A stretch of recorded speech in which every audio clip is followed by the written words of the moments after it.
Kedua tersangka yang ditahan yakni pejabat pembuat komitmen Bawaslu Sulawesi Tengah dan Sekretaris Badan Pengawas Pemilihan Umum Provinsi Sulawesi Tengah. Selain menahan kedua tersangka, juga disita barang bukti dokumen terkait dugaan penyimpangan dalam pengelolaan dana hibah Pilkada Gubernur Sulawesi Tengah tahun 2020. Akibat perbuatan tersangka, kerugian negara mencapai 900 juta rupiah. Pihak Kejari telah memasang alat pengawas elektronik pada pergelangan tangan kedua tersangka. Langkah tersebut dilakukan untuk memantau pergerakan kedua tersangka yang berstatus tahanan kota kasus korupsi.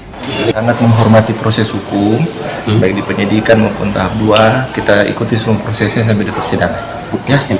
Ya saja. Ya, untuk persiapan menghadapi persidangan nanti ini seperti apa? Kita menunggu berkas dakwaan dari jaksa. Kalau sudah dilimpahkan, pasti kami kan akan seprofesional mungkin untuk melakukan pembelaan.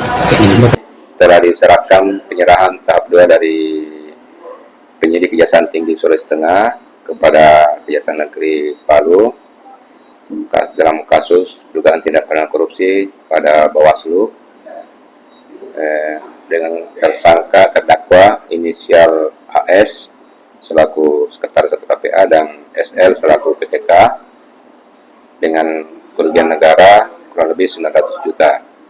Adapun penahanan yang kita tetapkan pada hari ini, tim penuntut umum melakukan penahanan kota dengan pertimbangan bahwa selama ini dari pendapat dari penuntut umum dan maupun dari penyidik bahwa kedua terdakwa proses penyidikan itu dia bersikap kooperatif, dan yang paling utama adalah sudah mengembalikan kerugian negara kurang lebih 900 juta, sehingga kerugian negara yang diduga itu tidak ada lagi karena sudah dikembalikan semua.